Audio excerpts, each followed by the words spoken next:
สังเกตความรู้สึกเจ้าของเองอย่าให้มันออกไปมีความรู้สึกอยู่กับผู้อื่นคือผู้ที่เฮาคิดถึงนั่นเองเป็นพ่อเป็นแม่ก็ช่างเป็นไผก็แล้วแต่เป็นสัตว์เป็นสิ่งของเป็นหน้าเป็นเรื่องราวต่างๆในขณะที่เฮาทำสมาธิอยู่ย่านสังเกตความรู้สึกในกายของเองของเฮาใส่อยู่ที่การ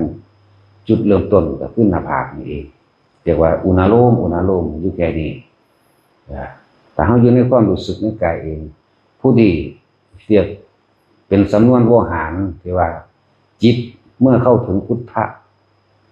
เข้าใจว่าพุทธะแปลว่ารู้แปลว่าตื่นแปลว่าเบิกบานแปลว่าปัจจุบันต้องปราศจากทิฏฐิหมายถึงบ่มีความคิดเห็นใดๆทั้งสิ้นในสิ่งที่เขามากระทบในสิ่งที่ตาเฮาเห็นนี่เรียกว่าปัจจุบันขณะเป็นปัจจุบันตาเฮาเห็นคนเดี๋ยวนี้ปัจจุบันนี้หูเฮาได้ยินเรื่องราวต่างๆเดี๋ยวนี้ปัจจุบันนี้ขณะนี้ตาหูจมูกลิ้นสัมผัสอาหารที่เดียวนี้ก็จังกายสัมผัสใดๆทั้งสิ้นตามกายบ่ร้อนบ่แข็งบ่ว่าหนาวสัญญามันบอกคือเก่าว่าร้อนว่าหนาวว่าหยังก็แล้วแต่ว่าปราศจากทิฏฐิเนี่ยจิตที่เข้าถึงต้องพุทธะแท้บ่มีความเห็นปราศจากทิฏฐินี่คือเฮาอธิบายหรือว่าเทียบโดยภายนอกซะก่อน บ่ได้เกี่ยวกับท่าเด้อบ่แม่นท่านั่งท่ายืนท่าเดินท่านอนแต่เกี่ยวกับความรู้สึกตัวเฮาสิพวกที่เดินไปตามป่าหรือเดินจงกรมตามทางที่เตรียมไว้ก็ช่างทำความรู้สึกตัวเถอะแม้ยังสิปรากฏขึ้นมาว่านี่เปรียบเทียบนอกพวกเดินตามป่าหรือเดินจงกรมที่ตาเฮาเห็นอยู่เฮาอาจจะเห็นพื้นดินหูอาจจะได้ยินเสียงนกสีนั่นสีนี่ก็แล้วแต่ว่าจะใส่ความเห็นเข้าไปหรือเรียกว่าปราศจากทิฏฐิเนี่ยให้มันคำว่ารู้ก็รู้โดยสัญญาของมันอยู่หั่นแหละมันก็ฮู้อยู่ว่าสีเขียวมันฮู้อยู่ว่าดินเป็นแบบนั้นนี่ก็ดีมันฮู้เสียงนั้นเสียงนี้มันก็ฮู้ของมันเองแต่ว่าปราศจากทิฏฐิคืออย่าเอาความคิดเข้าไปแทรกจะไปมีความเห็นเสียงหยังนอนกหยังนอนั่นแหละบอกว่าจิตที่เข้าถึงพุทธะแท้ๆจะเรียกว่าจิตหรือเรียกว่าบ่จิตก็แล้วแต่บ่แม่นการหยุดคิดหรือการคิดฟังงงเด้ไม่ใช่การหยุดคิดหรือการคิดแต่สิ่งที่กระทบเข้ามามันสิรู้ของมันจังซั่นรู้โดยปราศจากความเห็นบ่มีการเข้าไปยืนยันตัดสินใดๆทั้งสิ้นนี่ที่องค์พระเว้าดูๆอยู่เด้บ่ยืนยันบ่ตัดสินว่าผิดว่าถูกว่าบุญว่าบาปว่าดีว่าเลวบ่มีปราศจากความเห็นนั่นแหละถ้าอยากรู้จักคำว่าปัจจุบันณขณะต้องทำความรู้สึกโตในตัวเองภายนอกเฮาต้นไม้เฮาก็ฮู้ใบไม้เฮาก็ฮู้ว่ามันสีเขียว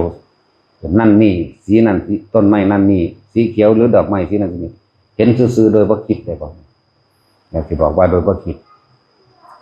วันนี้โดยภายในนี่คนสิตกใจภายในที่บอกว่าทุกคนเด้อสมาธิลืมตามื่นตาเห็นเด้อเอานอกที่เฮาเห็นเอานอกที่หูเฮาได้ยินว่าเสียงมันเกิดขึ้นจากหยังเนี่ยเอานอกเทียบในไม่ต่างกันถ้าว่าในแบบนี้บางที่มันเป็นของที่เป็นนิมิตอันพุทธขึ้นมาจากพุทธขึ้นมาเพราะว่าสิเห็นแสงสีเสียงหยังแสงวูบๆวาบๆหยังก็แล้วแต่หรือเป็นภาพเทวดาปรากฏผีปรากฏภาพเปื่อยเน่าปรากฏเทวดาลอยมาปรากฏแม้กระทั่งพระสงฆ์องค์เจ้าพระพุทธเจ้าอย่าใส่ความเห็นอย่ามีทิฏฐิหมายถึงยังแทรกซ้อนไปด้วยความคิดให้เห็นให้รู้อยู่ซื่อๆนี่แหละจังว่าเอานอกเทียบในเด้อนอกคือตาหูจมูกลิ้นกายเฮากระทบสัมผัสอยู่ในขณะนี้ในก็เหมือนกันเป็นอายตนะในเหมือนกันนั่นล่ะบัดสิเป็นรูปรสกลิ่นเสียงโดยภายในก็เหมือนกันตั้งไว้ตรงกลางนี่เป็นแค่สำนวนโบราณการเบาอธิบายให้ฟังซื่อเด้จังว่าเนี่ยค คนส่วนมากสิตื่นข้างในเพราะว่ามันเป็นของที่บ่เคยได้ยินของที่บ่เคยเห็นบ่เคยได้ยินบ่ชินเหมือนภายนอกในเฮาชินคนผู้หญิงผู้ชายยังไปเฮาเห็นแต่ว่าอย่าไปแทรกซ้อนด้วยความคิดเห็นอย่าเอาทิฏฐิเข้าไปแต่ถ้าคุยกันเว้ากันก็ว่าผู้หญิงอายุประมาณได้อันนี้แต่ว่าในคณะปัจจุบันถ้าคนจะรู้จักปัจจุบันแท้ๆต้องบ่มีหยังเลยอดีตบ่มีอนาคตบ่มีอดีตก็คือเฮาจำเอาสัญญาต่างๆมาปรุงแต่งใส่เขานั่นแหละอีนั่นคืองามแท้อีนี่คืองามแท้บักนั่นบักนี่เว้ากันเรื่องนั้นเรื่องนี้บ่ถือผิดนี่เรียกว่าเอาสัญญามาปรุงต่อเฮ็ดจังได๋เฮาสิดับสัญญาได้นี่แหละที่บอกว่าพยายามดูกับความรู้สึกตัวสัญญาเวทยิตะนิโรธพอเว้าดูสัญญาผู้หญิงผู้ชายก็จักแล้วผู้เฒ่าผู้บ่เฒ่าอายุกลางคนบ่กลางคนตอนที่เฮาบ่คิดตอนที่เฮาเห็นอยู่ซื่อบ่คิดบ่เป็นหยังโดยประมาณ40ปี50ปีจังซี่แต่มีคนมาถามว่าเห็นผู้หญิงผู้หนึงย่างกายไปทางนั้นอยู่บ่รูปร่างลักษณะท่าทางแบบนั้นแบบนี้อายุประมาณ40ปีบ่นั่นแหละนี่เว้าได้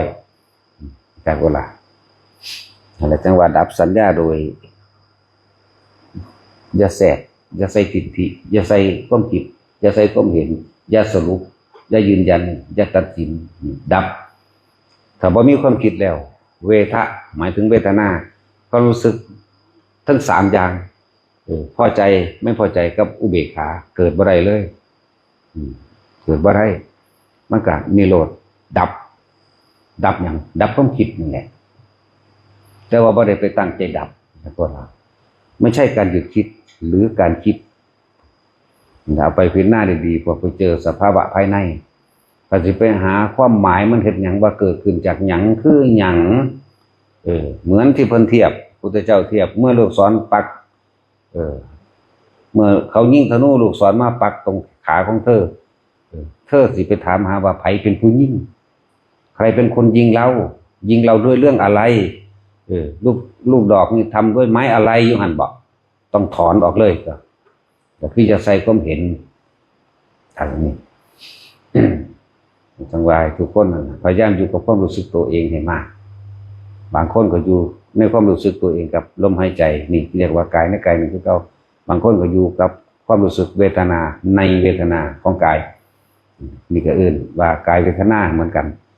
กายเวทนาจิตธรรมคือสภาวะทั้งปวงทั้งเบิดบ่ว่านอกบ่ว่าในสิ่งทั้งหลายทั้งปวงเรียกว่าธรรม